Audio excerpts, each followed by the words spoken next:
चलो बच्चे लोग, आज हम लोग डिस्कस करने वाले हैं थर्मोडायनेमिक्स के अंदर analysis of various thermodynamic process. हमारे पास अलग अलग थर्मोडायनेमिक प्रोसेस होगा जिसके अंदर हम लोग एनालिसिस करेंगे किस पर क्या क्या कंडीशन अप्लाई किया जा सकता है। जैसे फर्स्ट हम थर्मोडायनेमिक प्रोसेस लेते हैं, तो फर्स्ट अगर मान लो कि हमने ले लिया आइसोकोरिक प्रोसेस। आइसोकोरिक प्रोसेस, चलो अब तुम्हें ये बताना है कि अगर आइसोकोरिक प्रोसेस हमारा है तो उसमें क्या कांस्टेंट होता है।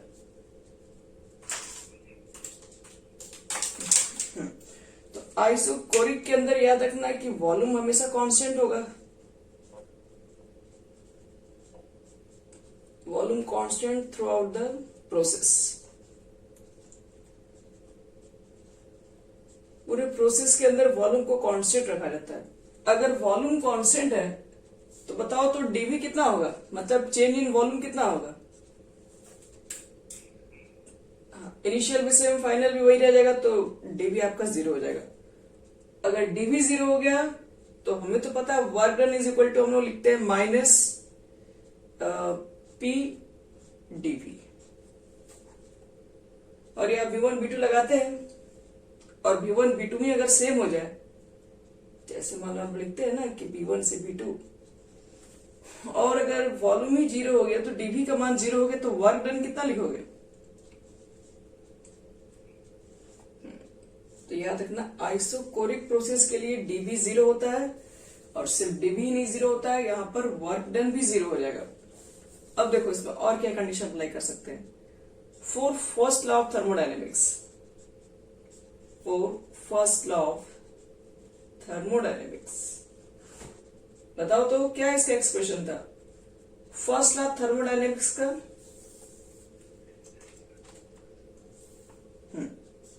Delta U is equal to होता है क्यू प्लस डब्ल्यू, और डब्ल्यू की वैल्यू हो गई है 0। तो डेल्टा यू जो आपके पास होगा इस बार वो क्यू के इक्वल हो जाएगा जब ये 0 पुट कर देंगे तब। आइसोकोरिक प्रोसेस के लिए जो डेल्टा यू है, अगर आपसे कहा जाए कि आपके पास कोई आइसोकोरिक प्रोसेस है और पूछ दिया जाए कि बताओ उसके अंदर डेल्टा यू की वैल्यू कितनी होगी, तो जो भी चेंज इन जो इंटरनल एनर्जी जो भी आएगी उसकी वो हीट एब्जॉर्ब के इक्वल हो जाएगी। कितना बॉडी ने हीट एब्जॉर्ब किया उसके अकॉर्डिंग जो भी आएगा वो इंटरनल एनर्जी की वैल्यू हो जाएगी। मतलब ये दोनों आपस में इक्वल होगा आइसोकोरिक प्रोसेस के लिए। और ये तो हम लोग पढ़े थे कि अगर कोई भी बॉडी मान लो हीट एक्सचेंज कर रहा है एट कांस्टेंट प्रेशर और कांस्टेंट टेम्परेचर, तो कांस्टेंट टेम्परेचर, कांस्टेंट वॉल्यूम और कांस्टेंट प्रेशर, तो कांस्टेंट वॉल्यूम पर जो भी हीट एक्सचेंज करता है उसको क्या रिप्रेजेंट करते हैं, डेल्टा यू से, जब कांस्टेंट वॉल्यूम पर काम करे तब। और कांस्टेंट जब आपके पास प्रेशर पे काम करता है तो क्यूपी इज इक्वल टू कितना होता है, डेल्टा एच। तो यहां पर तुम्हारा वॉल्यूम कांस्टेंट है, तो ये भी बोल सकते हैं कि जो डेल्टा यू होगा वो क्यूबी के इक्वल होगा। तो ये हमारा एनालिसिस हो गया। आइसोकोरिक प्रोसेस के अंदर हम लोग क्या क्या चीजें लिख सकते हैं। आइसोकोरिक प्रोसेस के अंदर वॉल्यूम 0 होता है, वॉल्यूम डीवी 0 हो जाता है। जब वॉल्यूम 0 हो जाएगा आपके पास तो यहाँ वर्क डन भी 0 होगा। वर्क डन जब 0 होगा तो डेल्टा यू का मान सिर्फ क्यू के इक्वल होगा, उसके लिए हमें वर्क डन की तो कोई जरूरत ही नहीं पड़ेगी। चलो सेकंड कंडीशन बात करेंगे। कोरिक तो हो गया, आइसोबेरिक के ऊपर बात करेंगे। आइसोबेरिक प्रोसेस के अंदर क्या क्या कंडीशन अप्लाई कर सकते हैं। चलो मिटा रहे इसको।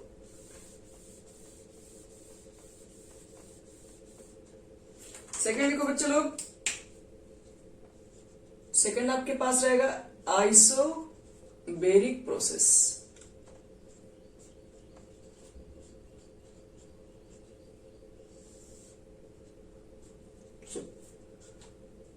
अगर हमारे पास आइसोबेरिक प्रोसेस है तो सबसे पहला बात ये बताना है कि इसके अंदर कांस्टेंट क्या रहा होगा।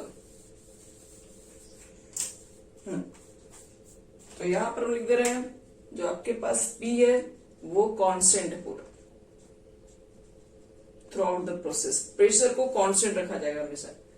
अगर प्रेशर कांस्टेंट है तो वर्क डन तुम लोग कैलकुलेट कर ही सकते हैं, क्योंकि work done is equal to होता है माइनस पी लिखते हैं, एक्सटर्नल लिखते हैं, यहाँ पर हम लोग डीबी लिखते हैं, और यहाँ पर V1 to V2 लिखते हैं। और प्रेशर कांस्टेंट है, कांस्टेंट इसको बाहर निकालिए तो W इज इक्वल टू हो जाएगा माइनस पी एक्सटर्नल, और आप डीबी का इंटीग्रेशन निकालोगे तो V लिखते हैं हम लोग और V1 to V2 लिखोगे तो फाइनल आपके पास आ जाएगा minus P external V2 minus V1। Isobaric process के अंदर आपसे वर्क डन कैलकुलेट करने के लिए कहा जाए तो प्रेशर तो आपका कोई एक ही होगा, तो यहाँ पुट कर देना होगा, जो भी वॉल्यूम में चेंज होगा उसको यहाँ पुट करके वर्क डन को कैलकुलेट कर सकते हैं। ये रिवर्सिबल का केस हो चाहे इरिवर्सिबल का केस हो, आइसोबैरिक प्रोसेस अगर कह दिया तो आप इस मेथड से किसी भी कंडीशन में अप्लाई करके बना सकते हैं। अब देखते हैं from first law of thermodynamics से क्या लिख सकते हैं। From first law of thermodynamics,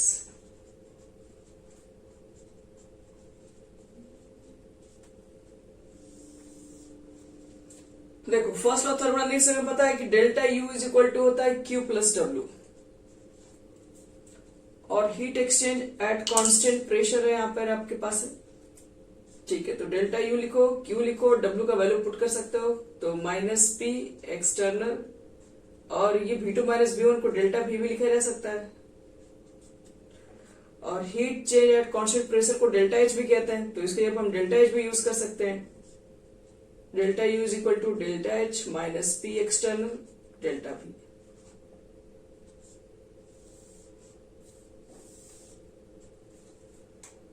ये कुछ कुछ आपको रिलेशन बता रहे हैं जिसमें हम लोग के पास डायरेक्ट से एमसीक्यू क्वेश्चन उठाए जा सकते हैं कि आइसोबैरिक प्रोसेस के लिए वर्क डन को कैसे कैलकुलेट करें, या क्या क्या इसके अंदर रिलेशन हो सकता है, ये सब सारी चीजें।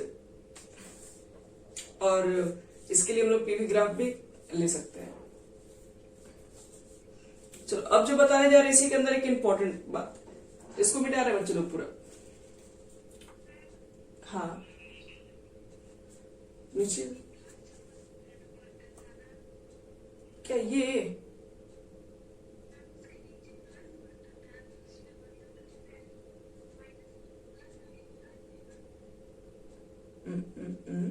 वर्क डन यहाँ पे तो क्यू प्लस डब्ल्यू ही होता है, वर्क डन का वैल्यू पुट करोगे तो माइनस में ही रहेगा ना, हट कैसे रहेगा।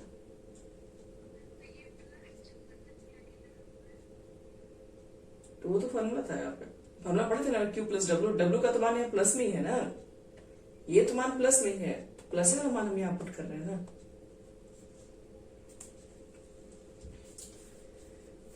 चलो बच्चे लोग अब इसके बाद सबसे इंपॉर्टेंट बात करने जा रहे हैं। अब ये सब तो छोटी छोटी बातें हो गई, ये सब चीजें हमें थोड़ा बहुत आइडिया भी है पहले से। चलो अब लिखो work done in a chemical gaseous reaction, ये हेडिंग आपका रहेगा। Work done in a chemical gaseous reaction. अब हम वर्क डन तो निकालेंगे लेकिन एक केमिकल गैसियस रिएक्शन के लिए बता रहे हैं। जैसे सपोज करो आपके पास कैल्शियम कार्बोनेट है, किस फॉर्म में होता है, सॉलिड की लिक्विड की गैस, ये मार्बल है सॉलिड के फॉर्म में ही रहेगा। इसको हीट करोगे तो हीट करने से क्या बनेगा,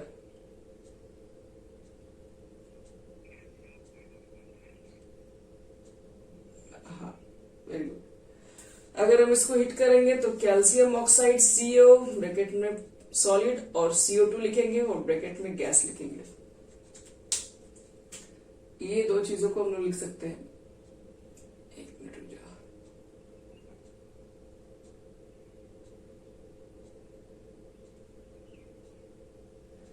अब इसके बाद देखो इसके बाद क्या करेंगे। अब यहीं पर आपको एक नया कंडीशन बता रहा है।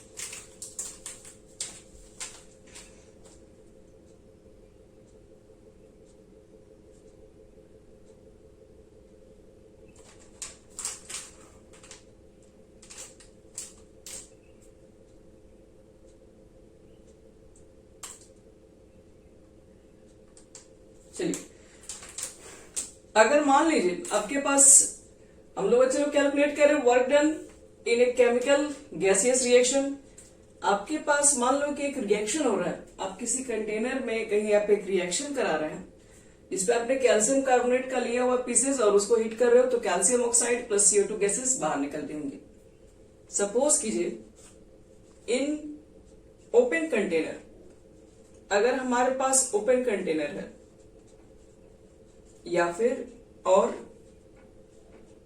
क्लोज्ड, मान लो बंद भी है बट नॉन रिजिड कंटेनर है, non rigid container,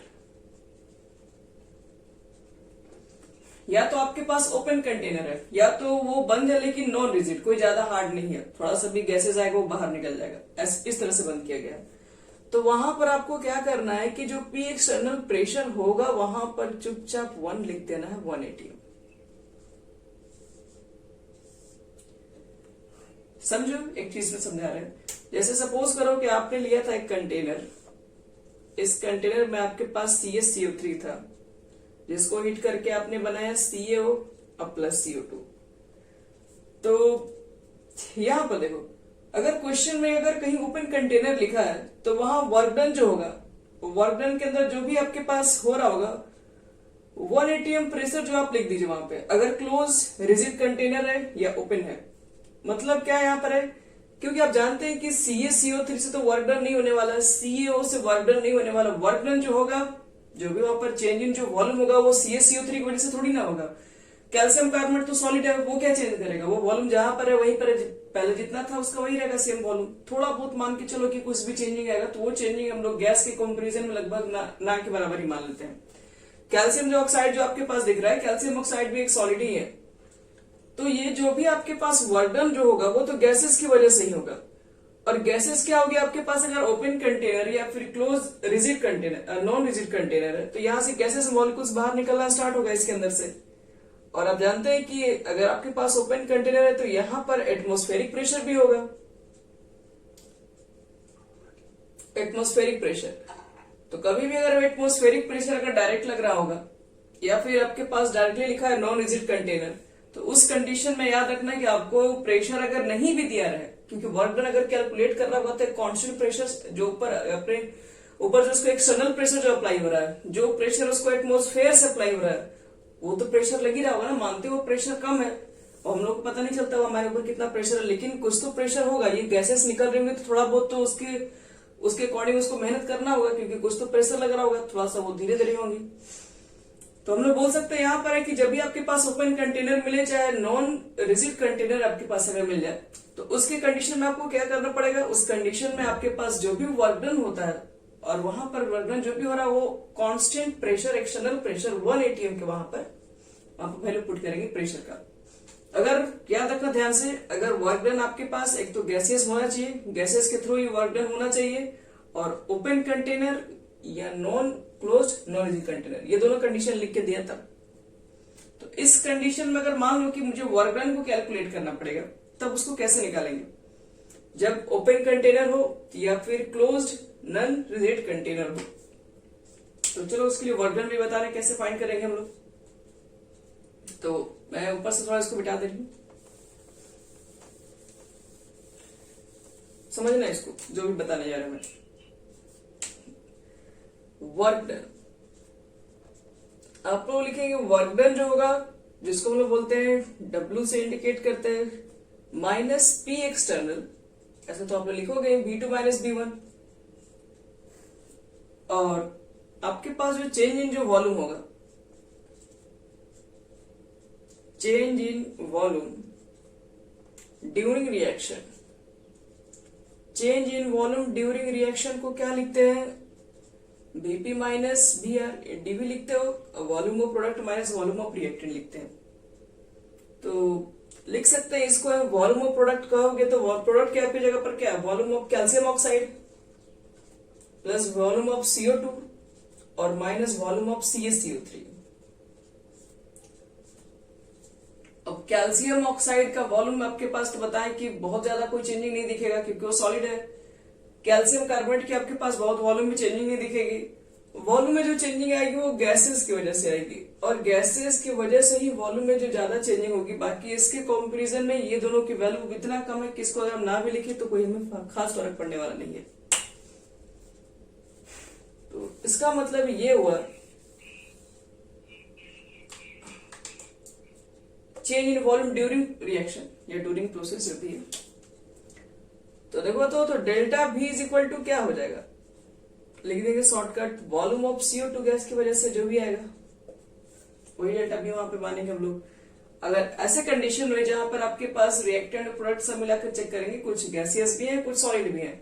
solid liquid के अंदर तो कोई ज्यादा खास वॉल्यूम चेंज होता नहीं है, जो भी वॉल्यूम चेंज होता है वो गैसेस के थ्रू ही होता है। जैसे अगर मान लो एग्जांपल अगर हम दें कि मान लो मेरे पास रूम में 1 kg आइस है और 1 kg एयर है, या फिर एयर कुछ भी मान लो गैस है सपोज, तो किसका वॉल्यूम ज्यादा होगा एक रूम में? तो आपके पास जो गैसेस मॉलिक्यूल होंगे एक जगह थोड़ी ना होंगे, पूरे रूम में हर जगह फैले होंगे, तो इनका वॉल्यूम और 1 kg आइस आप समझ रहे हैं, इसके वॉल्यूम में और इसके वॉल्यूम में एक जमीन आसमान का फर्क हो जाएगा, बहुत ज्यादा डिफरेंस है। तो इसलिए इसको हम हटा देंगे तो कोई बहुत ज्यादा खास फर्क नहीं पड़ेगा न्यूमेरिकल्स के अंदर। इसलिए आपके पास डायरेक्टली अगर कहीं भी ऐसा कंडीशन मिल जाए कि सॉलिड अगर रहेगा, सॉलिड के वॉल्यूम का आप डायरेक्टली हटाइए, सीधे चेंज इन जो वॉल्यूम होगा वो वॉल्यूम ऑफ गैसेस के इक्वल होगा। तो देखो तो हमारा वर्क डन क्या हो गया, W इज इक्वल टू लिखते हैं P, जो आपके पास एक्सटर्नल का भी हुआ करता था, और वॉल्यूम लिखेंगे सीधे क्योंकि V2 माइनस V1 को ही ना माना गया डेल्टा V, और डेल्टा V जो आपके पास है वो सिर्फ किसकी वजह से क्रिएट होगा, सिर्फ गैसेस की वजह से क्रिएट होगा, लिख सकते हैं वॉल्यूम ऑफ CO2। और यहां पर देखो ध्यान से PV इज इक्वल टू हम nRT भी पुट कर सकते हैं, तो रख दीजिए यहां पर N, लेकिन किसका मोल्स, तो CO2 का मोल्स RT। तो इस कंडीशन में ध्यान रखना कि अगर आपके पास ओपन कंटेनर या फिर क्लोज नॉन रिजिड कंटेनर अगर मिल जाए तो उस कंडीशन में वो डायरेक्टली वर्क डन जो होता है वो अगर मोल दे दिया रहा है, टेम्परेचर दे दिया रहा है, तभी हम उसके वर्क डन को फाइंड कर सकते हैं। इस पे आपको न्यूमेरिकल्स बताएंगे, पहले एक एक्सप्रेशन बताएंगे, जनरल एक्सप्रेशन। यहां तक हो गया बच्चे लोग सबका?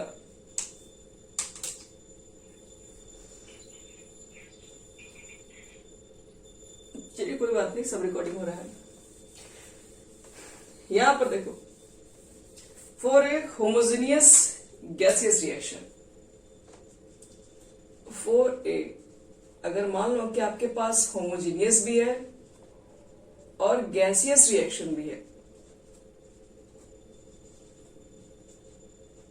देखो इसके लिए हम लोग क्या क्या लिख सकते हैं। अगर एक होमोजेनियस और गैसियस रिएक्शन है तो बोल सकते हैं हम लोग हैं, होमोजेनियस का मतलब ही होता है आपके पास है कि रिएक्टेंट का जो फिजिकल स्टेट होगा वो प्रोडक्ट की फिजिकल स्टेट के इक्वल हो जाएगा। तो ये सब सारे रिएक्शन होमोजेनियस गैसियस रिएक्शन है।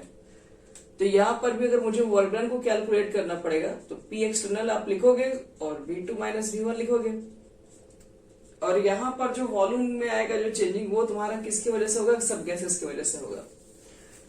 और गैसेस की वजह से होगा तो आपको बता ही दिया गया कि कैसे आपको निकालना है।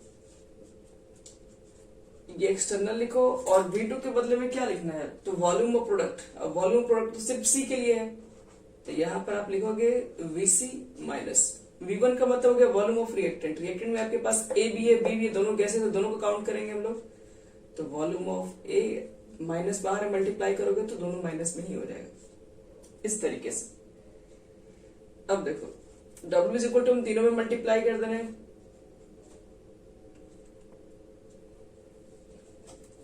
ये वॉल्यूम ऑफ यहाँ पर C है, C जो गैसेस की फॉर्म में है, यहाँ पर A है और यहाँ पर B है।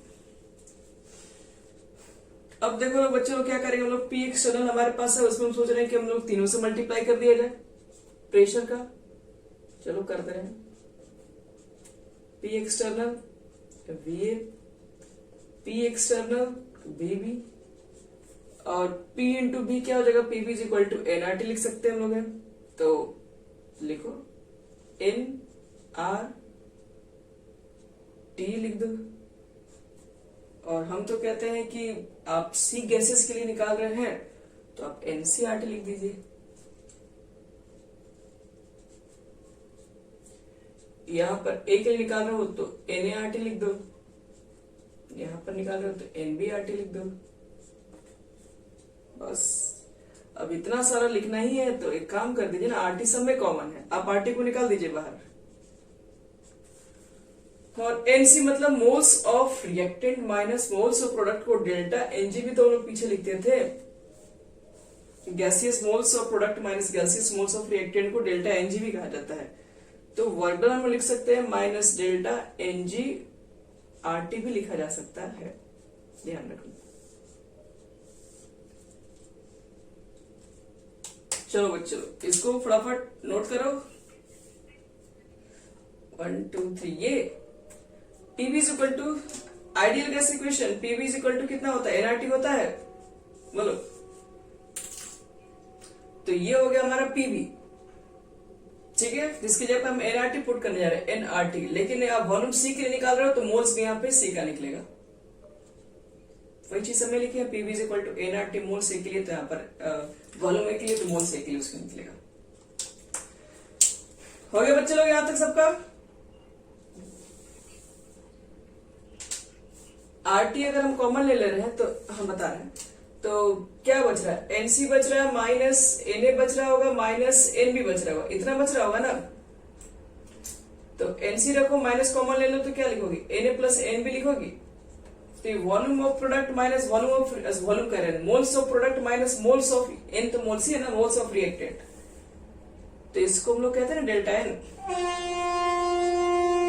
G इसलिए बताया जा रहा है क्योंकि G गैसेस के फॉर्म में सारे हैं। चलो बच्चे लोग हो गए सबका यहां तक? अभिषेक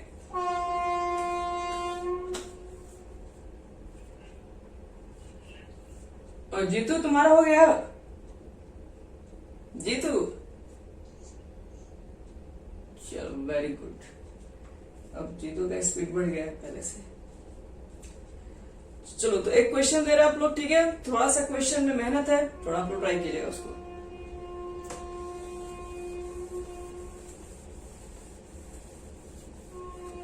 चलो क्वेश्चन लिखो तो, calculate work done.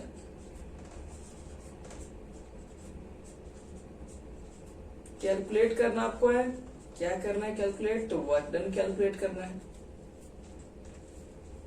Calculate work done when, देखो कंडीशन क्या है, 5.6 ग्राम आपके पास आयरन है और reacts with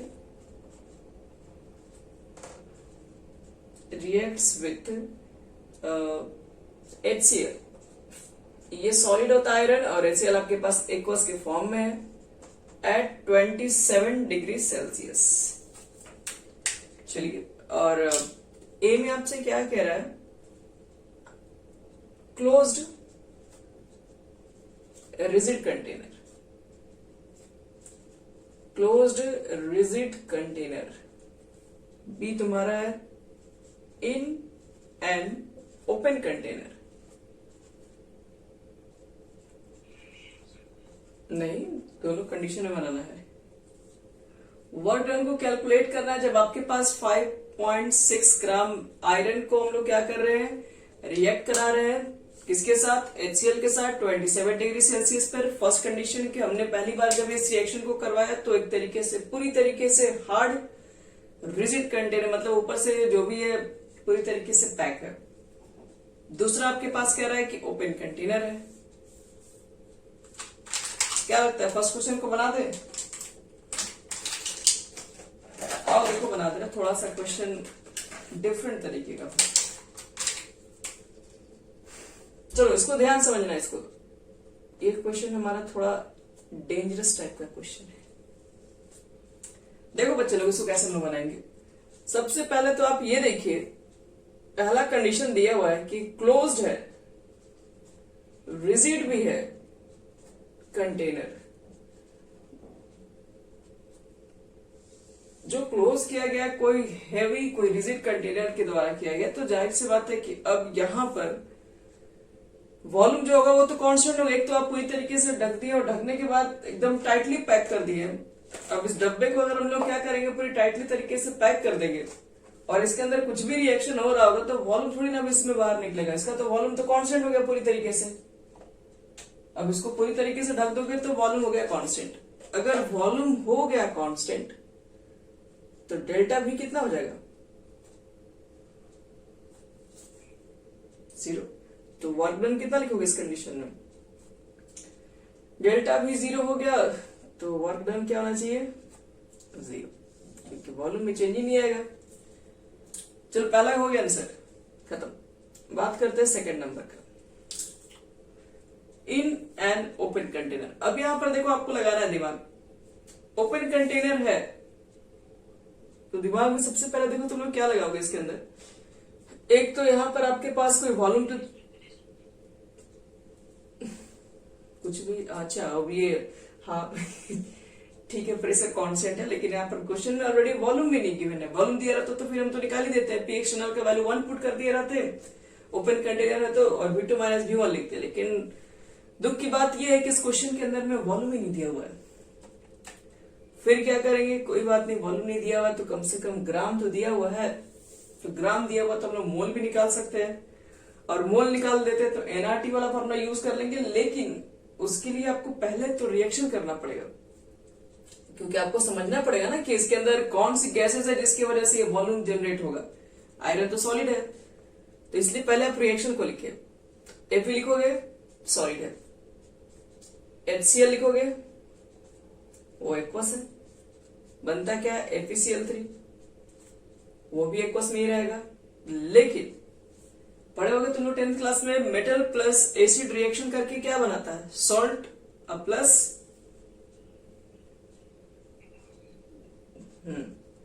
salt plus hydrogen gas.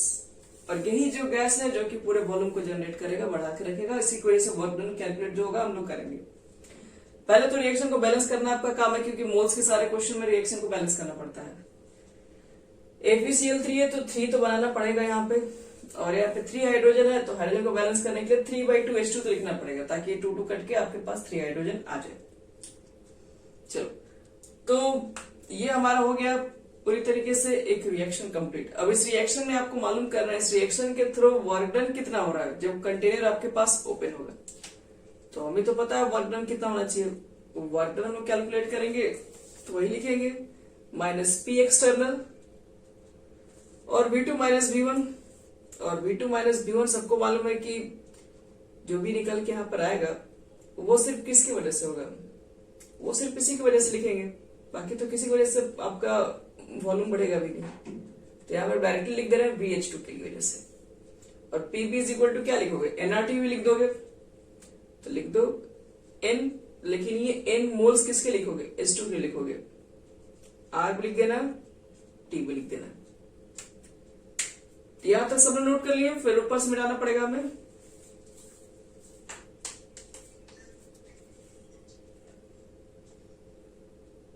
H2 के लिए अब जो वॉल्यूम बताएंगे वो H2 गैस है, इसी के लिए ना, इसी वॉल्यूम की वजह से तो आपके पास वर्क डन होगा।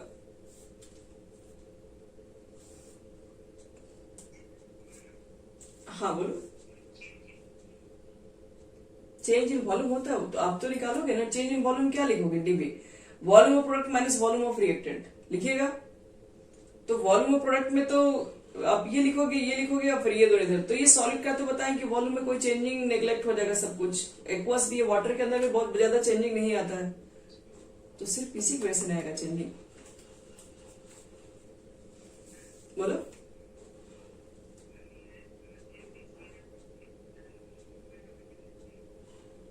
किसमें, इसके अंदर यहाँ पे इस रिएक्शन में को जनरली अगर कहा जाए तो प्लस वाला 3 वाला ज्यादा स्टेबल माना जाता है। अब जब कंपाउंड का जब लिखोगे तो कुछ नहीं लिखा है तो हम लोग को फेरिक ही बनाना पड़ता है।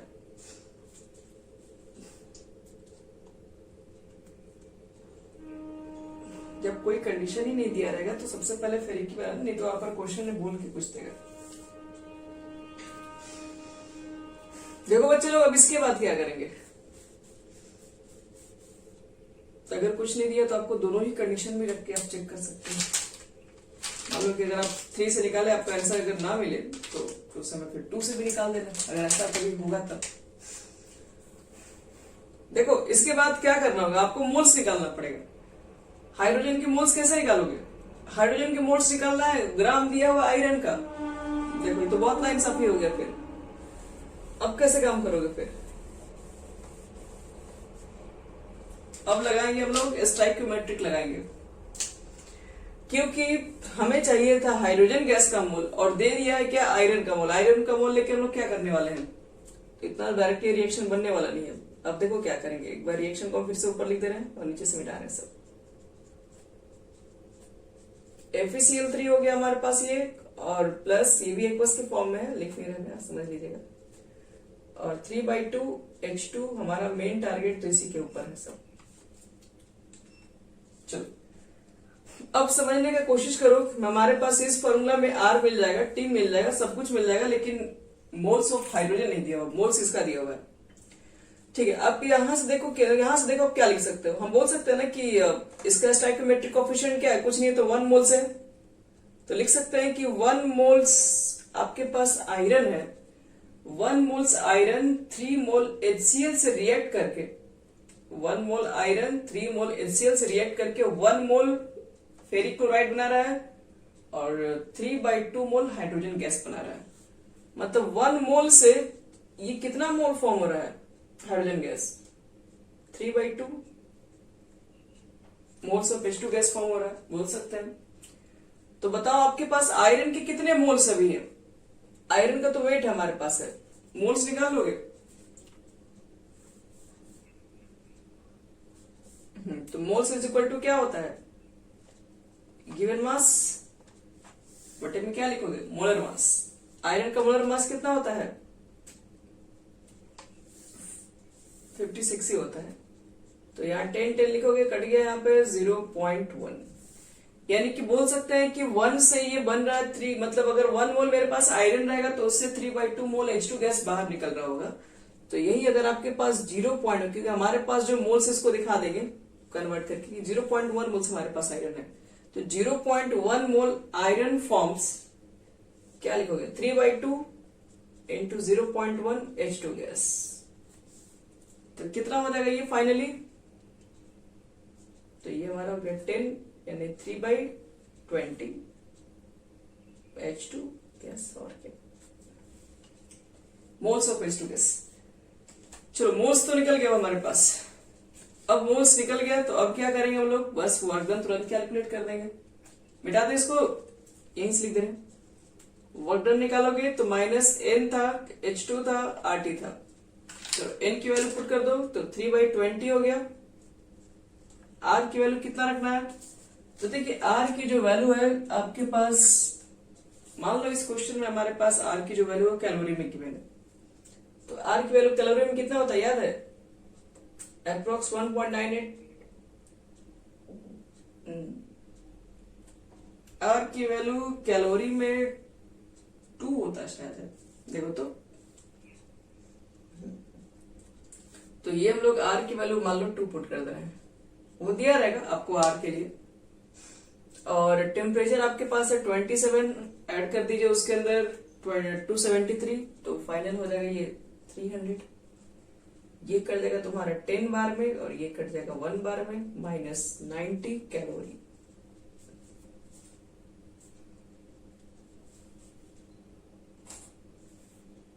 चलो ये हो गया हमारा क्वेश्चन का आंसर। एक क्वेश्चन और दे रहा है तो उसको भी ट्राई करना है। हो गया सबका यहां तक।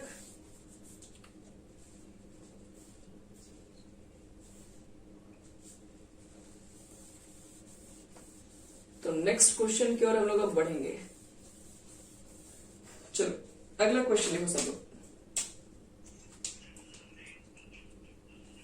नहीं क्लोरीन नहीं, कैलोरी है। क्या बोलो बोलो जीतू। अच्छा चलो बच्चों नेक्स्ट क्वेश्चन लिखो सब लोग। 1 mole of aluminium is dropped. 1 mole is aluminium is dropped into HCl solution. Into HCl solution in an open container, in an open container at 27 degrees Celsius. If the heat released, if the heat released,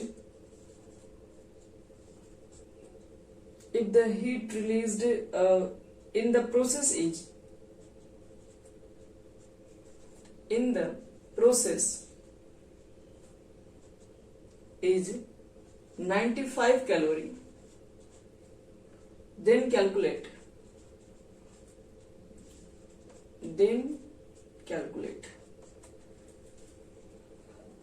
अब देखो क्या क्या calculate करना है।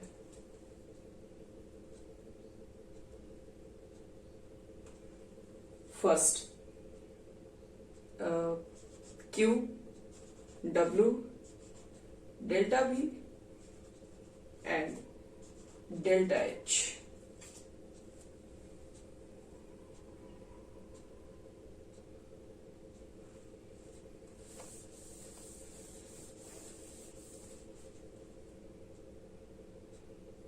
for the reaction,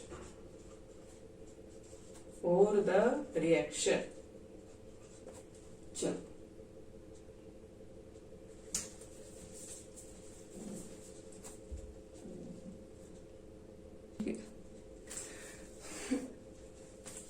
चलो बच्चे लोग, अगर आप लोग इसको बना लिए होंगे तो आपका इतना आंसर आएगा। अगर इतना आंसर आप लोग का नहीं आ रहा है तो चलो इसको हम लोग बनाते हैं, कैसे इतना आंसर हम लाएंगे। Okay, no problem. चलो यहाँ देखो, पहले एक चीज बताओ मुझे, इस क्वेश्चन के अंदर दिया 1 मोल एल्यूमिनियम जो है उसको ड्रॉप किया गया HCl के सॉल्यूशन में। तो सबको पता है कि एल्यूमिनियम जब HCl से रिएक्ट करता है तो क्या फॉर्म करता है, बोलो। बस एल फॉर्म करेगा, हाँ, हाइड्रोजन गैसेस बाहर। चलो ठीक है, वेरी गुड। तो AlCl3 बना रहे हो तो 3 तो डालना ही पड़ेगा। एल्यूमिनियम आपका सॉलिड है, HCl जो होता है वो एक्वस के फॉर्म में रहता है, ये भी जो बनेगा वो एक्वस में ही रहेगा, और आपके पास ले दे के हाइड्रोजन का ही सारा खेल है। 3 है, अब यहाँ पे भी 3 करने के लिए 3/2 से बैलेंस करना होगा। यहां तक हो गया हमारा बैलेंस। अब चेक करो यहाँ पे, पहले हम क्या कर लेते हैं, मालूम ही कर लेते हैं कि आपके पास कितना मोल H2 है, क्योंकि सब तो उसी के ऊपर हो रहा है। तो देखो यहाँ ध्यान से, 1 मोल एल्यूमिनियम, 1 मोल आपके पास ऑलरेडी क्वेश्चन में कह चुका है कि 1 मोल एल्यूमिनियम है, तो 1 मोल एल्यूमिनियम से कितना हाइड्रोजन गैस फॉर्म हो रहा है, कितना मोल हाइड्रोजन गैस फॉर्म हो रहा है। तो लिख सकते हैं ना मोल्स, तो moles of H2 in this reaction बोलेंगे 3/2, यानी हमारे पास हाइड्रोजन गैस के मोल्स निकल चुके हैं, और आपके पास ये जो 95 कैलोरी जो गिवन है वो हीट रिलीज है, और हीट जैसे बाहर निकलती है तो उसके हम लोग कंडीशन में Q को लिखते हैं माइनस में। तो कितना लिख दिया जाए, कैलोरी। तो एक तो वैल्यू हम लोग Q का ऐसे देख के बता देंगे, ठीक है। और आपके बोलो पॉजिटिव, अब उसको हीट दोगे, एनर्जी बढ़ाओगे तो पॉजिटिव हो जाएगा, निकलेगा तो निगेटिव हो जाएगा। देखो यहाँ पे हीट रिलीज अगर हो गया तो Q की वैल्यू लिख दी हम। अब एक चीज और बताओ, आपके पास ओपन कंटेनर है, ओपन कंटेनर है तो वहां पर प्रेशर कितना होता है, कांस्टेंट, यानी 1 atm।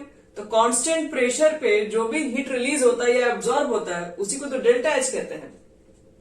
तो डेल्टा H की वैल्यू कितनी हो जाएगी, Q की वैल्यू -95 कैलोरी। तो देखो डेल्टा H तो क्लियर है, Q क्लियर है।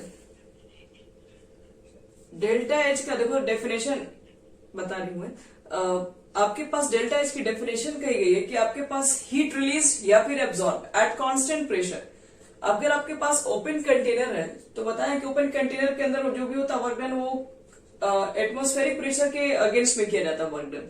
तो आपका जो वहां पे एटमॉस्फेरिक प्रेशर उसको 1 atm हम लोग हमेशा मानेंगे। तो 1 atm जो आप मान रहे हो वो तो कांस्टेंट हो गया प्रेशर हमेशा के लिए। जब वो प्रेशर कांस्टेंट है तो एट कांस्टेंट प्रेशर पे जो भी हीट एक्सचेंज होता है वो किसके इक्वल होता है, वो डेल्टा H के इक्वल होता है।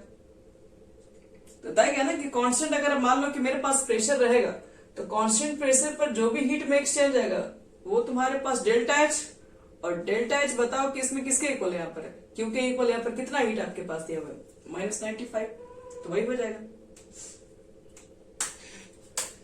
अब देखो ये क्यूपी की वैल्यू है। अब एक चीज बताओ, डेल्टा एच निकल गया, क्यू निकल गया, डब्ल्यू कैसे निकालोगे? तो एनआरटी, हाँ, तो H2 की वैल्यू आप पुट कर सकते हैं -3/2, R की वैल्यू 2 वाला ही पुट कर दो, और ये कितना आ जाएगा 27 है, तो हाँ कैंसिल होके -900 कैलोरी हो गया वर्क डन। और फाइनली आपको क्या निकालना इसके बाद है,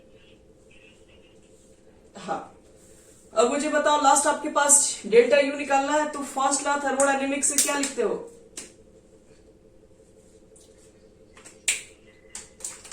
हाँ तो क्या दिख रहा है, नहीं दिख रहा है। Delta U is equal to Q plus W, और क्यू की वैल्यू -95 है, डब्ल्यू की वैल्यू -900 है, दोनों को ऐड कर दोगे तो -995 कैलोरी हो जाएगा बस।